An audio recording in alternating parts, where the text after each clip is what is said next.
By the grace of আল্লাহ আমরা কিন্তু সব ধরনের সিজনকে উপভোগ করে থাকি, সেটা গরম বা শীতকাল হোক অথবা স্প্রিং বা অজাম। শীতকালে সময়সীমাটা কম হওয়ার কারণে আমরা কিন্তু অধীর আগ্রহে বসে থাকি শীতকালের আগমন কবে ঘটবে। অপেক্ষার প্রহর শেষ পথে শীতকালের আগমন ঘটে গেছে। শীতকালে বাতাসে জলীয় বাষ্পের পরিমাণটা কমে যাওয়ার ফলে ঘাম কম হয়, আর এর ফলে শরীরে সেবসিয়াস গ্রন্থি থেকে বেরিয়ে আসা তেলতেলে পদার্থ শরীরের চামড়া ঠিকমতো ছড়িয়ে পড়তে পারে না। এই কারণে শরীরের শুকনো জায়গাগুলো আরো বেশি কুঁচকে যায় আর ফেটে যায়, স্কিনটা বেশভাবে খসখসে হয়ে যায়। ঘরোয়া কিছু উপায়ের মধ্য দিয়ে আমরা কিন্তু ময়েশ্চারাইজার তৈরি করতে পারি। এখানে আমি চায়ের লিকারের সঙ্গে 4-5 ফোঁটা গ্লিসারিন মিক্সড করেছি। সুতি কাপড় অথবা তুলির সাহায্যে কিন্তু আমি এভাবে অ্যাপ্লাই করেছি। এরপর কিছুক্ষণ রাখার পর নর্মাল পানি দিয়ে ধুয়ে নেব। এতে স্কিনে যে খসখসে ভাব রয়েছে সেটা দূর হয়ে যাবে। শীতকাল মানেই তো গরম গরম খাবার পরিবেশন এবং খাওয়া খানা ভালো লাগে, আর তাই হটপটের ব্যবহারটাও কিন্তু বেশভাবে বেড়ে যায়। সাধারণত সকালে নাস্তায় তৈরি রুটি বা পরোটাগুলো আমরা হটপটেই রেখে থাকি, যেন পরবর্তীতে পরিবারের সদস্যগুলো গরম গরম পরিবেশন করে দিতে পারি এবং তারাও বেশভাবে আনন্দ উপভোগ করে খেতে পারে। তবে হয় কি, রুটি পরোটা এভাবে রাখার ফলে নিচে যে রুটিটা থাকে সেটা কিন্তু একদমই লেতিয়ে যায় বা স্যাঁতসেঁতে ভাব একটা হয়ে যায়।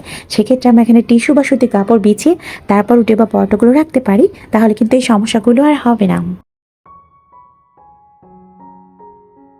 শীতকালে আরও একটি সমস্যার সম্মুখীন হতে হয়, যেমনটা মাছ মাংস ফ্রিজ থেকে বের করার পর ফ্রোজেন ভাবটা ছুটতে চায় না। এর ফলে রান্নায় যেমনটা দেরি হয়ে যায়, সময়ের সঙ্গে বেশভাবে বেগ পেতে হয়। ফ্রিজ থেকে ফ্রোজেন অবস্থায় মাছ মাংস যেটাই বের করব, প্রথমে তো আমরা চেষ্টা করব সেটাকে একদমই ডুবন্ত অবস্থায় রাখতে, এমন পরিমাণ পানি দিতে যেন সেটা ডুবে থাকে। এরপরই পানির মাঝে আমরা 1 থেকে 2 চামচ পরিমাণ একটু লবণ মিশিয়ে রাখবো। ডিফ্রোজ হতে কিন্তু তাহলে খুব বেশি একটা সময় নেবে না।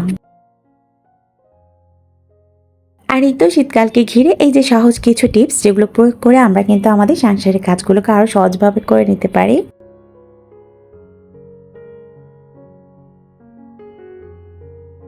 শরীরের অন্য জায়গার তুলনায় কিন্তু আমাদের ঠোঁটের চামড়া বেশভাবে পাতলা হয়, আর এই কারণে কিন্তু শীতকালে ঠোঁট এক্সফোলিয়েট আর ময়শ্চারাইজার করে নেওয়াটাও প্রয়োজন। ঠোঁটের মরাকোষ বা পাতলা চামড়াটা যাতে উঠে যায়, তাই আমরা একটু স্ক্রাব করে নিতে পারি। ঘরোয়া উপকরণে তৈরি স্ক্রাবারটা কিন্তু বেশভাবে কার্যকরী, যেমনটা আমি একটু চিনি, তার সঙ্গে 2-3 ফোঁটা লেবুর রস নিয়েছি। আর এই মিশ্রণটিকে ঠোঁটের উপর দিয়ে হালকাভাবে একটু ঘষে তারপর উঠিয়ে নেব।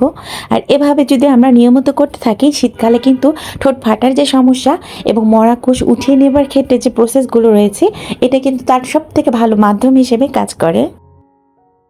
শীতকালে যদিও বা লেবুর যোগান কম থাকে, চাহিদাটাও বেশভাবে কমই হয়ে থাকে, তবে হয় কি মাঝে মাঝে আমরা একটু কিনে সংরক্ষণ করাটা কিন্তু বেশভাবে প্রেফার করে থাকি। সেক্ষেত্রে শীতকালের উদ্দেশ্যে আমরা কিন্তু লেবুগুলোকে এভাবে সংরক্ষণ করতে পারি। প্রতিটা লেবুকে আমি একটা টিস্যুর মাধ্যমে মুড়িয়ে রাখছি। প্রতি পিস লেবুগুলোকে কিন্তু আমি আলাদা আলাদা টিস্যুতে মুড়িয়ে নিয়েছি। এরপর ঢাকনাযুক্ত একটা বক্সে রেখে ফ্রিজে রাখবো।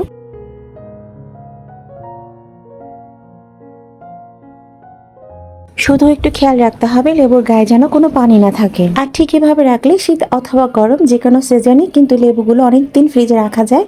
এরপর প্রয়োজন অনুসারে তা ব্যবহার করা যায়। বিশেষ করে শীতকালে ঠান্ডা ওয়েদারের কারণে ডাল অনেক সময় সিদ্ধ হতে চায় না। খেতে যে কোনো ধরনের ডাল রান্নার পূর্বে আমরা হালকা কুসুম গরম পানিতে একটু ভিজিয়ে রাখতে পারি।